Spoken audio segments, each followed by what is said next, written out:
तो आज final supreme court का डिसीजन आ गया है और उसमें ये कहा गया है कि रीनीट नहीं होगा क्योंकि बहुत लार्ज स्केल पे इरेगुलरिटीज़ और गलतियां नहीं हुई है, चीटिंग नहीं हुई है। जहाँ पे चीटिंग हुई है, जिस सेंटर पे चीटिंग हुई है, वहाँ पे उन बच्चों को रेस्टिगेट करेंगे। चलिए ठीक है, बहुत बढ़िया।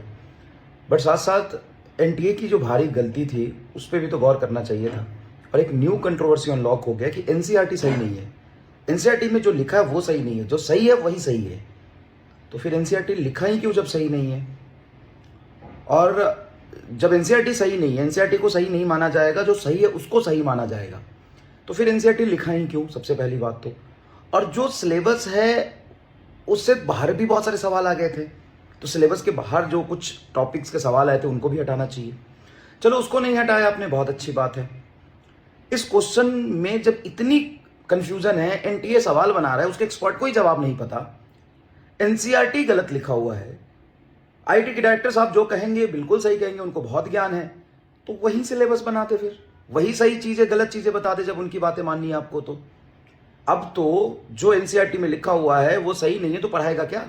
सिलेबस जो देगा वो स्ट्रिक्टली उसको फॉलो करेंगे तो वहां बाहर से भी सवाल आ सकते हैं। तो इन सब चीजों पे भी एक्शन लेना चाहिए था। हालांकि जितनी फजीहत हुआ है एनटीए का, शायद इससे अगले साल कुछ चीजें ठीक हो, लेकिन अब तो एक नया ही डर पैदा हो गया है कि सवाल कहां से आएगा पता नहीं, सही क्या है गलत क्या है ये पता नहीं, और कई ऐसी चीजें होती है।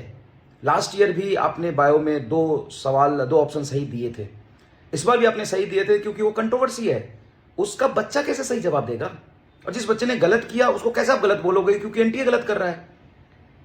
मतलब मुझे नहीं समझ में आ रहा है कि हम क्या पढ़ाएंगे, बच्चा किस हिसाब से पढ़ेगा, किसको रेफरेंस मानेगा, किस तरीके से तैयारी करेगा।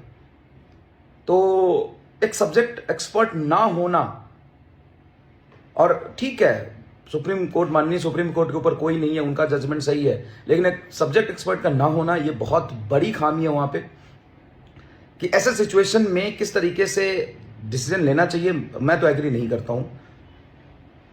सुप्रीम कोर्ट है तो वो सही ही होगा ये भी जरूरी नहीं है, क्योंकि अगर एनसीईआरटी सही नहीं है, सब्जेक्ट ही सही नहीं है, तो जो सही है वो गलत है, वो तो बोलना पड़ेगा।